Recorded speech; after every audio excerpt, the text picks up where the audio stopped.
Et donc il était tout seul dans une chambre froide. À chaque seconde, je pensais à mon bébé. Mon mari m'a emmenée devant le bâtiment de la chambre mortuaire et j'ai hurlé « Mon fils, je t'aime !» Mais j'ai hurlé à la mort pour qu'ils m'entendent. Alors moi je suis tombée enceinte en 2021, donc c'était ma première grossesse voulue. J'étais hyper contente vraiment, sauf que premier rendez-vous pour les 3 mois de grossesse, on m'annonce qu'il y a un problème. Je vois la tête de la gynéco vraiment crispée. Elle me dit écoutez, on sait pas ce qui se passe mais il y a un problème, c'est pas normal. Je suis restée en suspense comme ça pendant un bon mois et demi, et au bout d'un mois et demi on annonce que mon bébé va mourir parce que il a pas de rein. Et c'est ce qu'on appelle le syndrome de Potter. Ça arrive à moins d'1% de la population mondiale. Forcément, c'est tombé sur moi. Je suis très religieuse, donc si c'est arrivé à moi, c'est qu'il y a une raison. On m'a proposé tout de suite, dès lors qu'on a vu qu'il y avait un souci, d'avorter, de retirer le bébé. De par mes convictions religieuses, j'ai décidé de garder l'enfant, garder le bébé dans mon ventre. J'ai poursuivi la grossesse. Je me suis dit, quoi qu'il arrive, je fais confiance à Dieu. Donc, il se passera ce qu'il doit se passer. Comme il n'y a pas de liquide amniotique dans mon ventre, c'est un symptôme du syndrome de Potter. On n'arrivait pas à voir si c'était une fille ou un garçon. Je pouvais pas le prénommer. Je pouvais pas dire il ou elle. C'était très déstabilisant par rapport à ça. Également, ce qui est extrêmement déstabilisant, c'est que est-ce que mon bébé va vraiment mourir? Est-ce que vraiment je vais vivre la mort de mon bébé à la naissance? Directement, en tant qu'humaine, on se dit erreur médicale, ça se trouve que machin. Donc j'avais toujours un petit espoir. Sauf qu'il était extrêmement minime. Je lui ai pas fait de chambre, je lui ai pas acheté de choses spécialement pour lui. Et donc non, je n'ai pas préparé l'arrivée de mon bébé. Alors j'étais à 8 mois de grossesse, j'ai des très fortes douleurs au ventre et comme c'était ma première grossesse, je savais pas ce que c'était que des contractions. J'ai mal au ventre, c'est supportable, mais bon, plus le temps passe et plus je souffre. Mon mari me voit dans un état vraiment pas normal dans le lit. Il m'a dit écoute, si je rentre du travail et que t'es toujours comme ça, on va directement à l'hôpital. Mon mari est rentré du travail, j'étais encore pire que quand il m'a laissé, donc il m'a pas laissé le choix, il m'a dit tout de suite on va à l'hôpital. La fille m'accueille et en fait me prend tout de suite en charge parce que elle connaît les femmes enceintes clairement et elle voit quand une femme enceinte a des très fortes contractions. Elle m'examine, je suis dilatée à 3 et je suis en train d'accoucher. Sauf que moi, c'était la pire chose qu'on pouvait me dire à ce moment-là parce que je savais que j'avais plus de temps avec mon bébé. Tout va vite, tout le monde rentre dans la salle, on m'examine, on machin, on m'emmène vite, je retire mes affaires, on me met la petite blouse, je m'assoupis. Et en fait, mon mari commence à appeler les machins, les trucs, oui, ma femme accouche, nanana. Et en fait, je sens un truc, je dis, peut-être que tu dois appeler la sage-femme parce que je sens qu'il y a un truc qui n'est pas normal en bas. Et clairement, c'était mon bébé qui était en train de sortir. En 2-2, elle est venue. J'ai poussé 3 fois, il était dehors. Et donc, il a pleuré. Bébé normal, un bébé fini en fait. Et j'ai envie de croire qu'il va continuer à vivre en fait. J'ai envie de croire que tout ce qu'on m'a raconté, c'est faux, mon bébé va continuer à vivre. Donc on profite. Première chose que je fais,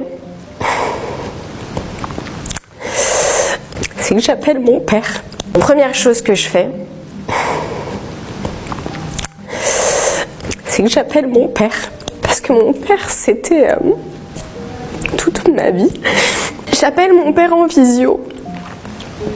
Je le réveille et il était en train de dormir. Il me dit « Ça va ma fille ?» Je lui dis « Papa, j'ai quelqu'un à te présenter. » Et je lui montre mon fils. Il est trop content. Et j'étais trop contente qu'il ait pu voir son petit-fils vivant. Parce que vu comment mon fils il commençait à respirer, je savais que c'était la fin. Et donc mon père, il va vite, il appelle ma mère, il la réveille. Regarde, c'est notre petit-fils. Et après, je lui dis, bon, papa, je te laisse parce qu'il faut que je profite un maximum de lui. Et il s'est éteint 10 minutes après dans mes bras. Et c'était la fin de ma vie. J'étais plus là à ce moment-là. Une partie de moi est partie avec mon fils. On a su tout de suite à quel moment il était parti. Il devenait très froid.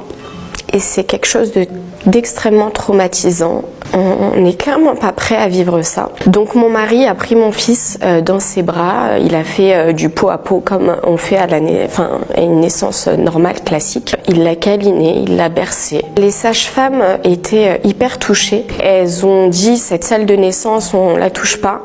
On vous la laisse pendant 4, 5 heures, 6 heures. Prenez votre temps avec votre fils. Et après, on viendra prendre votre fils et vous devrez lui dire au revoir. Elles ont pris mon fils, elles l'ont lavé, elles s'en sont occupées comme si c'était un bébé vivant. Donc elles lui ont mis un petit vêtement comme ça, cousu, main et tout. Enfin, j'ai trouvé ça hyper mignon. Et donc on a profité pendant ces quelques heures. 4-5 heures, ça a l'air long. C'est passé en quelques minutes. Vraiment, on n'a pas vu le temps passer. Et après, elle est venue dans la salle et elle a dit je suis vraiment désolée, mais il va falloir qu'on amène votre fils en chambre mortuaire.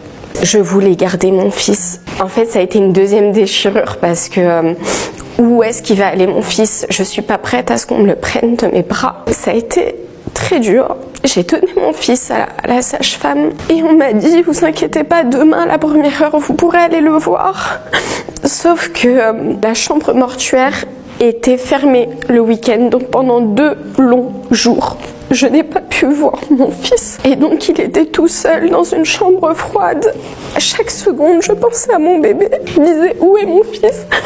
Et en fait, j'étais tellement touchée que mon mari m'a emmenée devant le bâtiment de la chambre mortuaire. Et j'ai hurlé, mon fils, je t'aime.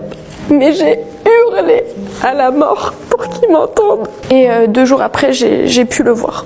Seulement 2 jours après. Ma vie s'est arrêtée.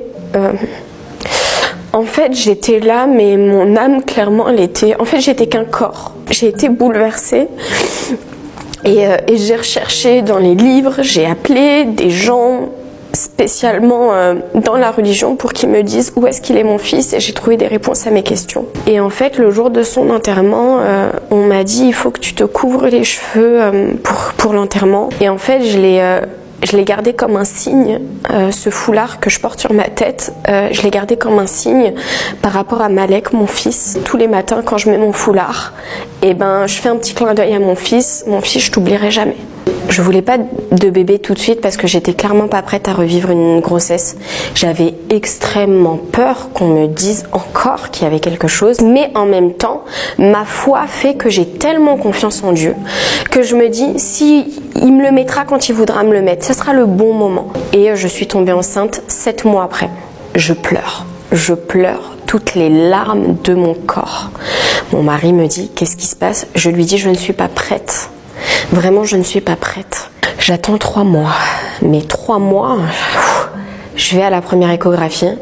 Ça se passe dans la même salle où j'ai fait la première échographie avec Malek. Les souvenirs reviennent, le même hôpital, la même salle. Je suis en apnée. Je la regarde. Un moindre sourcillement, je lui dis qu'est-ce qui se passe? Et en fait, elle a mon dossier. Donc elle sait très bien ce qui m'est arrivé. Tout le temps, elle est là. Tout va bien. Tout va très bien. Il n'y a aucun... Tout va très très bien. Je lui dis, vous êtes sûre? Tout va très bien. Elle m'a rassurée. J'ai eu tellement peur. Mais alhamdoulilah, tout va très bien. J'accouche. On me met mon bébé sur moi. Je comprends pas pourquoi il est pas mort. Au bout de 30 minutes, il continuait de vivre. Et je regarde mon mari comme ça, je lui dis, il est pas mort. Il me dit, oui, ça va, tout va bien. Et Dieu merci, tout s'est très très bien passé. Dieu merci. Alors les conseils que j'ai à donner pour une personne qui vit le même drame ou alors qui vit un drame comme ça, la patience, vraiment, patientez, prenez votre mal en patience. Mais c'est tellement dur à dire, je le sais, t'as l'impression que tu vas mourir, la douleur elle est très forte. Je te promets, prends ton mal en patience, la douleur tu vas t'y habituer, elle ne part pas. Tu pleureras encore quand tu parleras de ça, mais je te promets que ça va aller.